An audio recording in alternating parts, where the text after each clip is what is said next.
성경 봉독 스가랴 3장 1절로 10절입니다. 스가랴 3장 1절로 10절. 제가 먼저 한 절 읽고 여러분이 한 절 교독하신 후에 마지막 10절은 함께 읽겠습니다. 대제사장 여호수아는 여호와의 천사 앞에 섰고 사탄은 그의 오른쪽에 서서 그를 대적하는 것을 여호와께서 내게 보이시니라.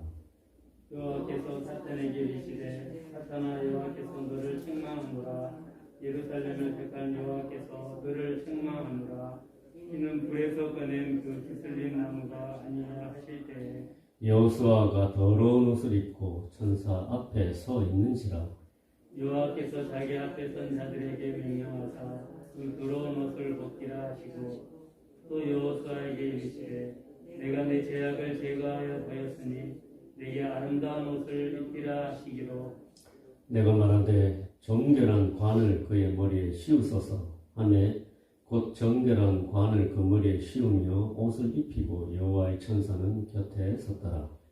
여호와의 천사가 여호수아에게 증언하여 이르되 만군의 여호와의 말씀에 내가 만일 내 도를 행하며 내 규례를 지키면 내가 내 집을 다스릴 것이요 내 뜰을 지킬 것이며 내가 또 너로 여기 섰는 자들 가운데 왕래하게 하리라.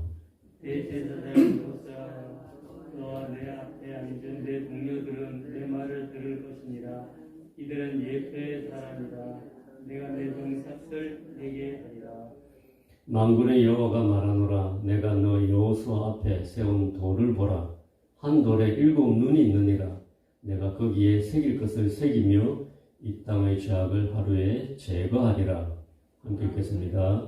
만군의 여호와가 말하노라. 그날에 너희가 각각 포도나무와 무화과나무 아래로 서로 초대하리라 하시느니라. 아멘. 새벽 오히려 미명에 한적한 곳으로 가사 거기서 기도하셨던 예수님을 본받아서 이 자리에 나오신 성도님들께 하나님의 은혜가 함께 하시길 축원합니다. 오늘 말씀을 요약하면 사탄이 더러운 옷을 입고 있는 대제사장 여호수아를 대적합니다. 하나님은 그런 사탄을 책망하시며 여호수아의 더러운 옷을 벗겨 죄악을 제거하시고 아름다운 옷을 입히십니다. 또한 말씀의 도와 규례를 지키라는 명령과 함께 이 땅의 죄악을 하루에 제거하실 것을 선포하십니다. 신명기 말씀에 이런 말씀이 있습니다. 감추어진 일은 우리 하나님 여호와께 속하였거니와 나타난 일은 영원히 우리와 우리 자손에게 속하였나니 이는 우리에게 이 율법의 모든 말씀을 행하게 하심이니라. 신명기 29장 29절입니다. 성경에는 우리가 다 이해하지 못하는 말씀이 많이 있습니다. 그 이유는 방금 들려드린 신명기 말씀처럼 우리의 지적 욕구를 충족시키기 위해서 말씀이 존재하는 것이 아니라 우리의 순종을 위해서 말씀이 존재하기 때문입니다. 또한 그 시대와 그 나라와 민족 또한 한 개인의 그릇 크기에 따라서 주시는 말씀이 다 다르다고 생각합니다. 그래서 특히 오늘 말씀처럼 예언으로 된 말씀은 지적인 동기가 아니라 성령께 순종하려는 마음가짐으로 접근했고 또한 예언의 말씀을 억지로 풀지 않으려고 조심스럽게 묵상하고 준비했습니다. 오늘 말씀의 주제는 더러운 옷을 벗고 아름다운 옷을 입을 그리스도인입니다. 아마 성도님들도 공감하시겠지만 요즘처럼 세상 사람들에게 욕을 먹는 그리스도인이 많은 시대가 있었을까? 생각될 정도로 교회의 권위가 많이 실추되었습니다. 이제는 그리스도인인지 아닌지 구별이 잘 안 될 정도로 믿지 않는 사람과 별 차이가 나지 않는 그리스도인이 많은 시대입니다. 신앙의 척도는 아니지만 술을 마시는 그리스도인은 기본이 된 지 오래고 혼전순결이란 말은 캐캐묵은 구시대의 유물이 되었고 교회의 비리와 불화는 워낙 그 예가 많아서 세상 사람들은 더 이상 놀라지도 않는 시대입니다. 오늘 본문 말씀을 보시면 이 대제사장 여호수아의 모습이 꼭 현대 그리스도인의 모습처럼 보입니다. 희고 영광스러운 아름다운 옷을 입은 천사 앞에 더러운 옷을 걸쳐 입고 서 있는 대제사장 여호수아입니다. 그의 직함은 백성들을 대표해서 하나님을 섬기는 대제사장이지만 그의 옷은 더럽고 남루합니다.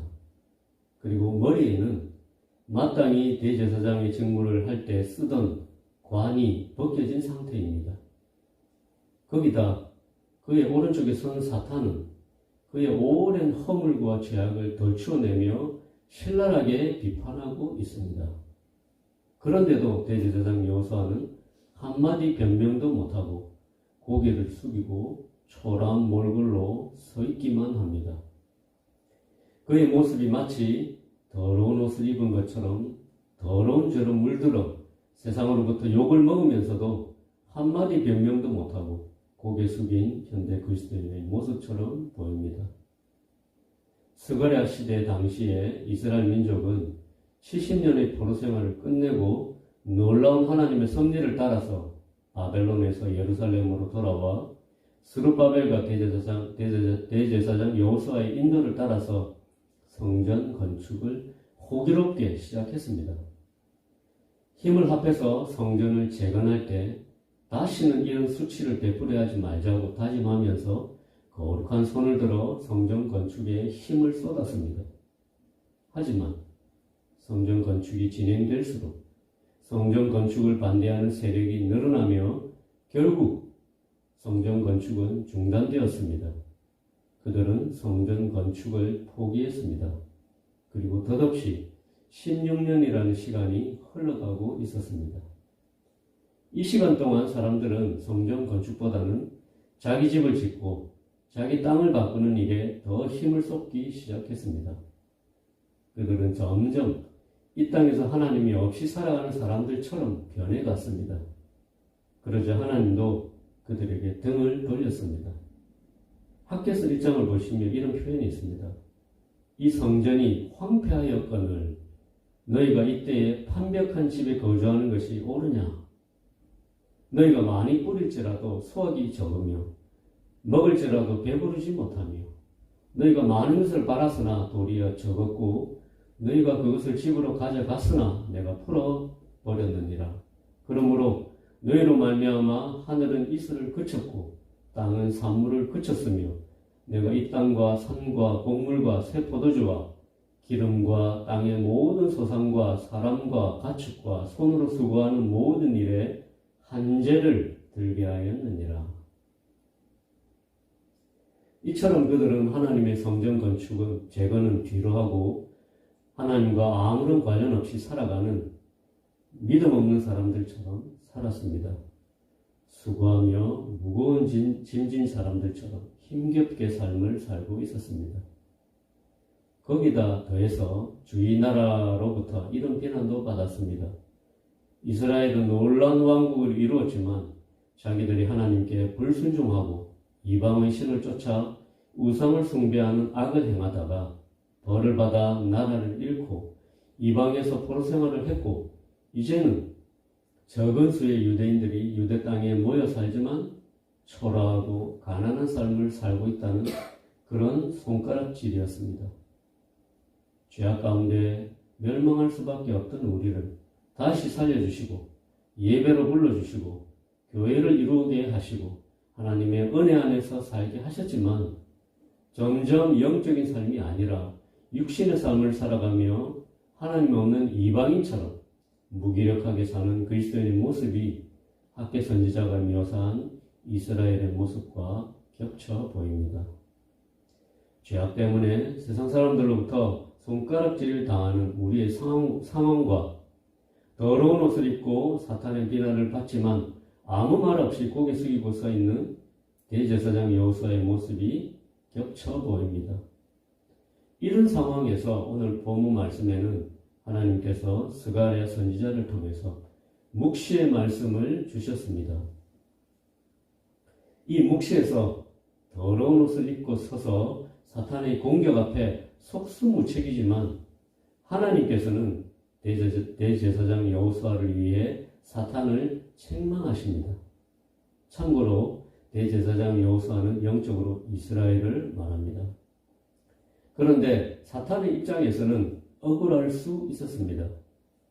이스라엘을 철저하게 심판하신 분은 정작 하나님이신데 이제 와서 이스라엘을 비난하는 사탄을 하나님께서 책망하셨기 때문입니다. 그러나 하나님께서 사탄을 책망하신 이유는 두 가지였습니다. 먼저 하나님께서 택한 자를 사탄이 책망했기 때문입니다. 비록 죄가 있지만 이스라엘은 하나님의 택함을 입은 존재였습니다. 하나님의 긍휼을 입은 자였습니다. 그런 하나님의 은혜를 욕되게 하는 사탄을 하나님께서 책망하신 것입니다. 지금 우리의 모습이 초라하고 세상 사람들에게 비난을 받는 존재이지만 우리는 하나님의 자녀입니다. 은혜로 만왕의 왕이신 하나님의 택함을 입은 존재입니다. 우리의 죄가 주홍빛 같지만 하나님께서는 우리의 더러운 옷을 책망하지 않으십니다. 그리고 우리가 근본적으로 죄인임을 잘 아십니다. 예수 그리스도의 속죄로 죄사함을 받은 우리를 하나님께서는 더 이상 정죄하지 않으십니다. 두 번째는 이스라엘이 이미 철저하게 하나님께 심판을 받아서 불에서 꺼낸 거슬린 나무 같은 자였는데도 사탄이 책망했기 때문입니다. 아모스서 4장 11절에 내가 너희 중의 성읍 무너뜨리기를 하나님이 내가 소돔과 고모라를 무너뜨린 같이 하였으므로 너희가 불붙는 가운데서 빼낸 나무 조각같이 되었으나 불붙는 가운데서 빼낸 나무 조각 같은 이스라엘을 하나님께서는 이제 불쌍히 여기십니다. 이런 하나님의 성품인 긍휼과 사랑을 욕되게 하는 사탄을 하나님께서 책망하신 것입니다. 사탄에게는 긍휼이 없었습니다. 자비도 없었습니다. 죄를 짓고 징계를 받아서 거슬린 나무처럼 더러운 옷을 입고 하나님의 심판자리에 서서 사탄의 신랄한 참소를 당하고 있는 대제사장 여호수아를 이제는 긍휼의 눈으로 사랑의 눈으로 보시며 우리를 당신이 택한 자요 은혜를 입은 자라고 하시는 아버지 되신 하나님의 자비로운 모습을 봅니다.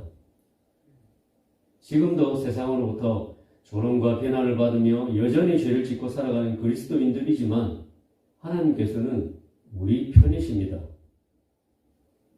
히브리서 12장 6절 11절을 보시면 이런 말씀이 있습니다. 주께서 그 사랑하시는 자를 징계하시고 그 받아들이시는 아들마다 채찍질하심이라 하였으니 너희가 참음은 징계를 받기 위함이라. 하나님이 아들과 같이 너희를 대우하시나니 어찌 아버지가 징계하지 않는 아들이 있으리요. 징계는 다 받는 것이거늘 너희에게 없으면 사생자요 친아들이 아니니라. 또 우리 육신의 아버지가 우리를 징계하여도 공경하였거든 하물며 모든 영의 아버지께 더욱 복종하며 살려 하지 않겠느냐. 그들은 잠시 자기 뜻대로 우리를 징계하였거니와 오직 하나님은 우리의 유익을 위하여 그의 거룩하심에 참여하게 하시느니라. 무릇 징계가 당시에는 즐거워 보이지 않고 슬퍼 보이나 그의 그로 말미암아 연단받은 자들은 의와 평강의 열매를 맺느니라. 아멘. 하나님은 비록 자식을 징계하시는 아버지이시지만 우리를 은혜로 택하신 분이시고 우리를 긍휼히 여겨주시는 사랑의 하나님이심을 잊지 않으시길 바랍니다. 이제 본문 4절부터는 놀라운 은혜의 말씀과 약속을 제안하십니다. 놀라운 은혜의 말씀은 우리를 택하신 하나님께서 우리의 죄악을 제거하여 버렸다고 하십니다. 그리고 아름다운 옷을 입혀주시겠다고 약속하십니다. 어떻게 그 많은 죄악을 제거해 주실 수 있습니까? 8절 말씀에 내가 내 종 싹을 나게 하리라. 이 땅의 죄악을 하루에 제거하리라 라고 말씀하셨습니다. 그리고 하나님께서는 이 약속을 세상이 보기에 연약한 싹처럼 보이지만, 건축자들의 버린 돌처럼 보이지만 하나님의 어린 양이신 예수 그리스도를 통해 이루셨습니다. 인간의 모든 죄를 연약한 싹 같은 하나님의 어린 양에게 지우시고 십자가에서 하루 만에 그리고 단번에 제거하신 것입니다. 그리고 그를 믿는 자에게 의의 옷을 입혀주시겠다고 하셨습니다. 이사야서 61장 10절에 내가 여호와로 말미암아 크게 기뻐하며 내 영혼이 나의 하나님으로 말미암아 즐거워하리니 이는 그가 구원의 옷을 내게 입히시며 공의의 겉옷을 내게 더하시니 신랑이 사모를 쓰며 신부가 자기 보석으로 단장함 같게 하셨습니다. 이런 말씀이 있습니다. 예수 그리스도의 피로 죄사함을 받아 죄 씻음을 받은 우리는 성령의 거룩하게 하심을 힘입고 성령의 새롭게 하심을 힘입어 살다가 언젠가 구원의 옷, 공의의 옷을 입고 하나님의 혼인잔치에 들어가게 될 것입니다. 그때 혼인잔치에 예복을 입지 않고 들어온 자들이 손발이 묶여 바깥 어두운 데 내던져 슬피 울며 이를 갈게 될 날이 또한 올 것입니다. 그리고 본문에서 아름다운 옷과 더불어 머리에 정결한 관을 씌워 주시겠다고 하십니다. 그런데 7절에 만일이라는 말씀으로 약속을 제안하십니다. 내가 만일 내 도를 행하며 내 규례를 지키면 내가 내 집을 다스릴 것이요 내 뜰을 지킬 것이며 내가 또 너로 여기 섰는 자들 가운데 왕래하게 하리라. 아름다운 옷을 입히시고 정결한 관을 씌워주시고 우리에게 사명을 감당하겠느냐라고 제안하십니다. 대제사장 여호수아에게 대제사장의 책임을 맡아서 감당하겠느냐고 제안하신 것처럼 말입니다. 여호수아 앞에 세운 7 눈이 있는 돌에 새길 것을 새기며 이 땅의 죄악을 하루에 제거하신 이 사실을 만방에 전파하고 이 소식을 믿는 사람들을 각각 포도나무와 무화과 나무 아래로 서로 초대하는 사역을 감당하겠느냐고 말씀하십니다. 지금 우리의 옷이 더럽고 추하지만 하나님께서 예수 그리스도의 보혈로 우리를 죄의 심판에서 구속해 주셨습니다. 비록 우리의 더러운 옷 때문에 종종 사람들에게 조롱받고 사탄의 송사를 받지만 비록 우리가 불에서 꺼낸 거슬린 나무처럼 초라하지만 하나님께서 우리를 은혜로 택해 주셨음을 믿습니다. 하나님께서 우리를 긍휼히 여겨주시는 우리의 아버지이심을 믿습니다. 그리고 하나님의 거룩한 성령의 도우심으로 날마다 거룩한 삶을 살아가며 아름다운 옷을 입을 자격이 있는 거룩한 성도로 성장하고 있음을 믿습니다. 이제 이런 부족한 우리들에게 하나님께서는 물으십니다.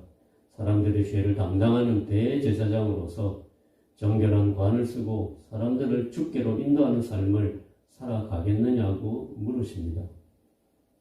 이 아침에 하나님 앞에서 각자 받은 사명을 충성되게 감당하는 저와 성도님들이 되시길 주님의 이름으로 축원합니다. 함께 기도하시겠습니다. 주님, 예수 그리스도의 보배로운 피로 우리의 죄악을 씻어 주셔서 감사합니다. 예수 그리스도의 공로로 하나님의 나라에 들어가게 하심을 감사합니다. 불에서 꺼낸 거슬린 나무 같은 저희를 택해 주시고 사랑해 주시고 긍휼히 여겨 주셔서 감사합니다. 하나님의 나라에 들어갈 수 있도록 아름다운 옷을 입혀 주실 주님을 소망합니다. 정결한 관을 머리에 쓰고 이 땅에서 대제사장의 사명을 잘 감당할 수 있도록 도와주시옵소서. 예수 그리스도 이름으로 기도드렸습니다. 아멘. 주기도문으로 예배를 마칩니다. 하늘에 계신 우리 아버지여, 이름이 거룩히 여김을 받으시오며 나라가 임하시오며 뜻이 하늘에서 이루어진 것 같이 땅에서도 이루어지이다. 오늘 우리에게 일용할 양식을 주시옵고 우리가 우리에게 죄진 자를 사하여 준 것 같이 우리 죄를 사하여 주시옵고 우리를 시험에 들게 하지 마시옵고 다만 악에서 구하시옵소서. 나라가 권세와 영광이 아버지께 영원히 사옵나이다. 아멘. 오늘 말씀을 기억하시고 각자 가지고 나가신 기도 제목을 가지고 기도하시겠습니다.